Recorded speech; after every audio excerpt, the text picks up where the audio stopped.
आज के इस वीडियो में 8th ग्रेड अभ्यास पुस्तिका इसका मैंने एक अच्छी तरह से पीडीएफ बनाया। न्यू बुक का पीडीएफ है 2023-24 का न्यू बुक का पीडीएफ जो आपके स्कूल में जारी किया गया है। ठीक है, क्लास 7 सामाजिक विज्ञान अध्याय 7 दिया है कि क्षेत्रीय संस्कृतियों का निर्माण। इस अध्याय में सभी प्रश्नों को हम लोग सोल्व करेंगे। ठीक है, यहाँ पर आपको क्लियर दिखाई देगा। प्रश्न 1 में देखिए पूछा है कि राजपूत शूरवीरों की कहानियां काव्यों एवं गीतों को गाया जाता था क्या चीज में। तो यहाँ पर ऑप्शन दिया है कि अनंत वर्मन, फिर दिया है कि अनंत भीम तृतीय, चारण भाटो या फिर गोपी चंद्र। तो सही टिक आपको लगाना है चारण भाटो। किसमें? इसमें आपको टिक लगाना है चारण भाटो में। ठीक है, क्वेश्चन नंबर 2 में देखिए पूछा है कि 1739 में नादिर शाह के आक्रमण और दिल्ली विजय के परिणाम स्वरूप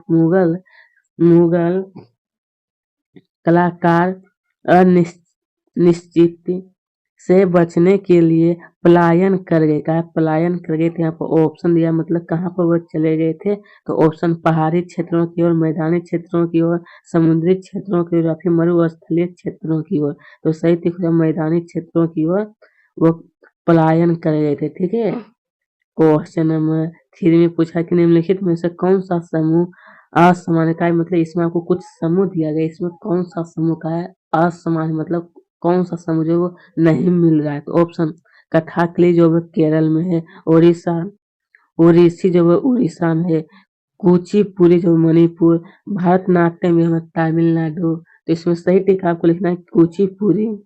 इसमें आपको टिक लाना। ठीक है, ये जो है यह असमान समूह, मतलब ये नहीं मिल रहा है। ठीक है, क्वेश्चन नंबर 4 में देखिए पूछा है कि भगवान जगन्नाथ की काष्ठ प्रतिमा किसके द्वारा तैयार की जाती। तो इसका सही उत्तर लिखना है कि भगवान जगन्नाथ की काष्ठ प्रतिमा जनजाति लोगों द्वारा बनाई जाती थी। किसके द्वारा? तो भगवान जगन्नाथ की काष्ठ प्रतिमा जो जनजाति लोगों द्वारा बनाई जाती थी। ठीक है, क्वेश्चन नंबर 5 में पूछा है कि महोदयपुरम चेर राज कहाँ स्थित है तथा इसकी स्थापना किस शताब्दी में की गई थी। इसकी स्थापना किस शताब्दी में? इसका सब लिखना है कि महोदयपुरम चेर राज प्रायद्वीप के दक्षिणी पश्चिमी भाग में जो आज के केरल राज्य का हिस्सा है। कहाँ का हिस्सा है? तो आज का केरल राज्य का हिस्सा। इतना आपको नोट करना है। इसके आगे पूछा है क्वेश्चन नंबर 6 में पूछा है कि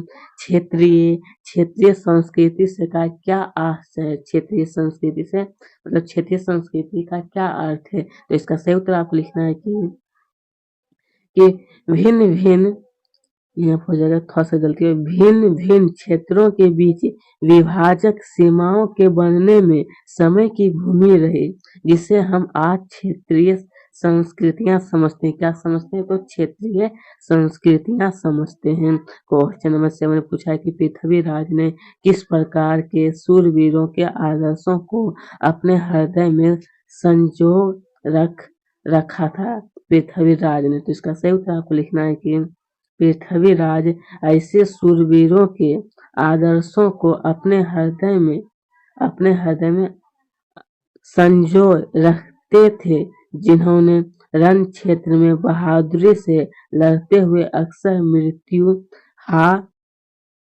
मृत्यु वरण किया मगर पीठ नहीं दिखाई। क्या चीज? मगर पीठ जो है वो नहीं दिखाई। इतना आपको नोट कर लेना है। इसके आगे बढ़ते हैं। इसके आगे पूछा है क्वेश्चन नंबर 8 में पूछा है कि राजपूत कालीन कहानियों का चित्रण किस प्रकार का होता है। का राजपूत कालीन कहानियों का चित्रण। तो इसका सही उत्तर लिखना है कि इन कहानियों में अक्सर नाटकीय स्थितियों और स्वामी भक्ति, मित्रता, प्रेम, शौर्य, क्रोध आदि प्रबल संवेगों का चित्रण होता है। क्या? संवेगों का चित्रण होता है। बस इतना आपको नोट कर लेना है। ठीक है, तो चलिए दोस्तों, यहाँ पर आपको स्पष्ट रूप से क्लियर दिखाई देता होगा। मैंने एक सेम टू सेम बुक से नोट किया।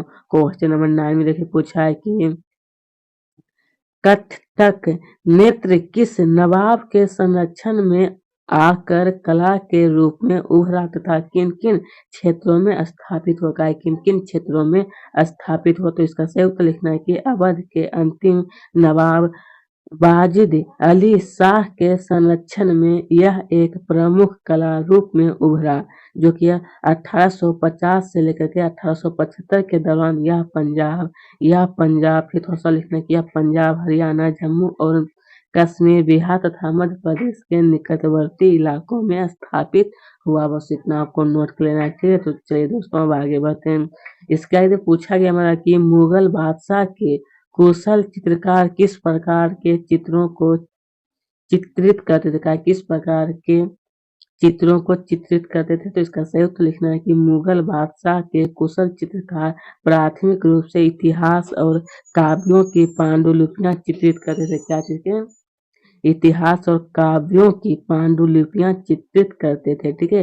को इसके आगे पूछा क्वेश्चन नंबर 11वां प्रश्न दिया कि बंगाल के आरंभिक साहित्य की दो श्रेणियां कौन सी है? दो श्रेणियां कौन सी है बंगाल के आरंभिक साहित्य? तो इसका सही उत्तर लिखना है कि बंगाली के आरंभिक साहित्य को दो श्रेणियों में बांटा जा सकता है। इसमें इसमें पहला आप लिखना कि एक श्रेणी संस्कृत की, एक श्रेणी क्या चाहिए? एक श्रेणी जो है संस्कृत की एक श्रेणी है, दूसरी उससे स्वतंत्र है। क्या है? तो स्वतंत्र। बस इतना आपको नोट कर लेना है।